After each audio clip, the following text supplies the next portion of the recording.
Hi everyone, this is Shivangi Sharma. I hope you all are doing well. In today's lecture video हम एक important difference समझेंगे argument और parameter के बीच में और उसको explain करेंगे एक example की help से ताकि हमें कोई doubt ना रहे इसमें. ये एक important difference है जो exam के point of view से बहुत important है, वाइवा में भी पूछा जा सकता है और बच्चों को बहुत ज़्यादा confusion रहता है दोनों में.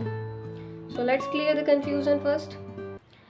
पैरामीटर में लिखा है, आपने वो देखा है जब हम फंक्शन को डिक्लेयर करते हैं तो उसके 3 पार्ट होते हैं.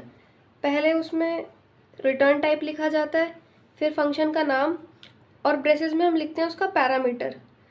तो वही पैरामीटर यहाँ पे हम पढ़ रहे हैं. पॉइंट नंबर 1 है, parameters are variables defined within a function.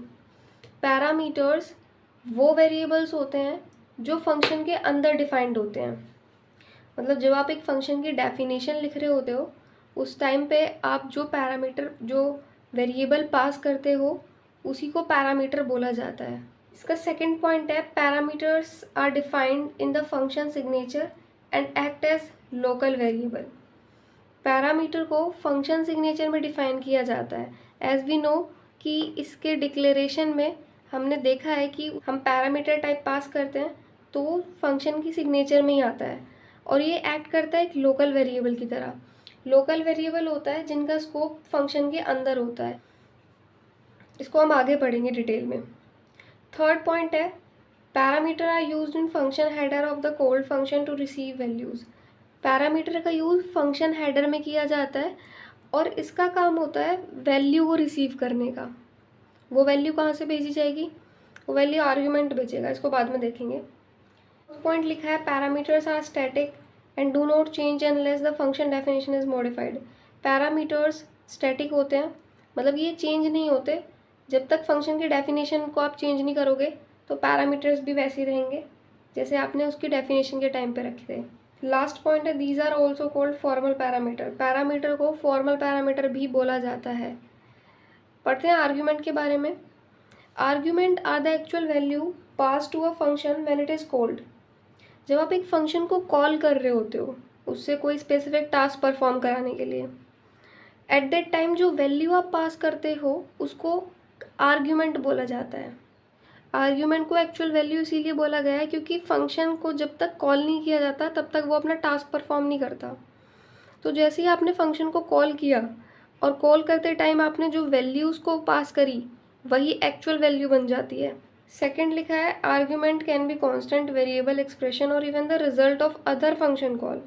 Argument कोई कॉन्स्टेंट हो सकता है, कोई वेरिएबल हो सकता है, कोई एक्सप्रेशन हो सकती है, इवन वो रिजल्ट भी हो सकता है दूसरे फंक्शन कॉल का. मतलब आपने कोई दूसरा फंक्शन कॉल किया उसका जो रिजल्ट आया वो भी आर्ग्यूमेंट हो सकता है.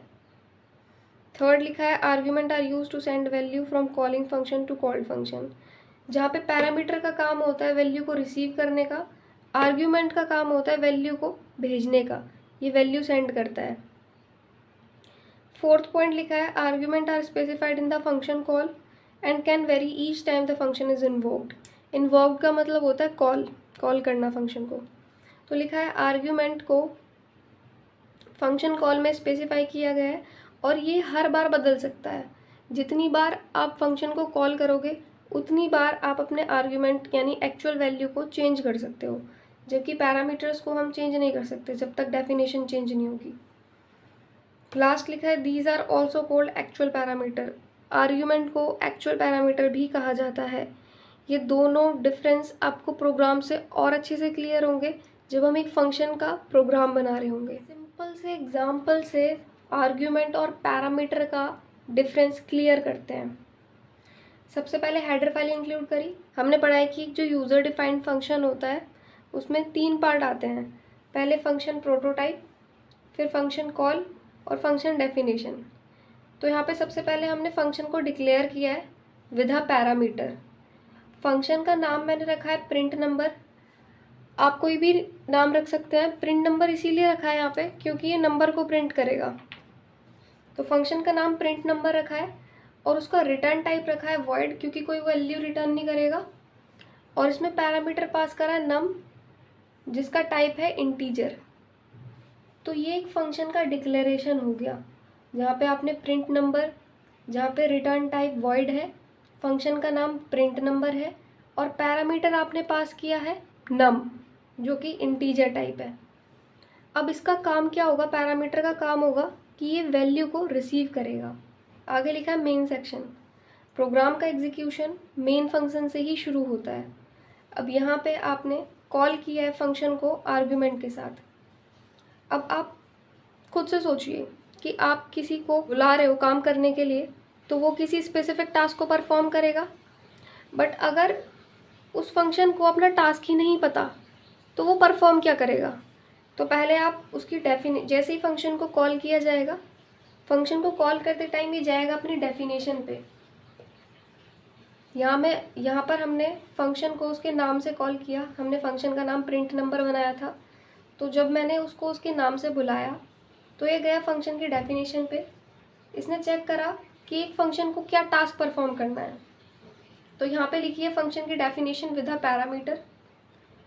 अब सबसे पहले तो वही लिखना है जो फंक्शन डिक्लेरेशन में लिखा है, वॉइड लिखा हमने, फिर प्रिंट नंबर लिखा और उसका पैरामीटर लिखा। इसके बाद हमें लिखना है ब्रेसेस के अंदर उसकी डेफिनेशन को। कर्ली ब्रेसेस के अंदर उसकी डेफिनेशन में हमने लिखा कि प्रिंट एफ से हमें प्रिंट कराओ the number is percentile D, कि जो नंबर है वो नम वेरिएबल में जाके स्टोर हो जाए। फंक्शन को कॉल करा, फंक्शन को कॉल करके पता चला कि आप नंबर प्रिंट कराना चाहते हैं। फंक्शन की कॉलिंग पे हमने जो वैल्यू यहाँ पे पास करी है वो एक्चुअल वैल्यू है, इसको आर्ग्यूमेंट बोला जाता है। अब ये 10 वैल्यू भेजी जाएगी इसके पास, तो यहाँ पे आर्ग्यूमेंट का काम हो गया वैल्यू को भेजने का, और पैरामीटर ने वो वैल्यू करी है रिसीव। अब ये 10 वैल्यू जाएगी नम के पास और जाके स्टोर हो जाएगी नम नाम के वेरिएबल में। तो आर्ग्यूमेंट का काम हो गया वैल्यू को सेंड करने का, जबकि पैरामीटर ने उस वैल्यू को किया है रिसीव। तो यहाँ पे फंक्शन का डिक्लेरेशन हो गया, जिससे कंपाइलर को पता चलेगा कि एक फंक्शन हमने यहाँ पे डिक्लेयर किया है और इसका एग्जिस्टेंस प्रोग्राम के अंदर है। उसके बाद फंक्शन को काम कराने के लिए उसको हमने कॉल किया। कॉल करने पे इसने देखा कि इसका काम क्या है, तो इसने अपनी डेफिनेशन पे गया और वो स्पेसिफिक टास्क हमें परफॉर्म करके दे दिया। देखते हैं आउटपुट स्क्रीन पर क्या आएगा। अगर मिलेगा द नंबर इज़ 10। सोच तो रहे होंगे आप इतने सारे लाइन ऑफ कोड लिखने के बाद सिर्फ आउटपुट स्क्रीन पर ये रिजल्ट मिलेगा आपको। It's okay, no problem. यहाँ पे पैरामीटर आर्ग्यूमेंट की वैल्यू को कॉपी करता है। सो आज के लिए इतना ही, and share this channel with those who are computer science student.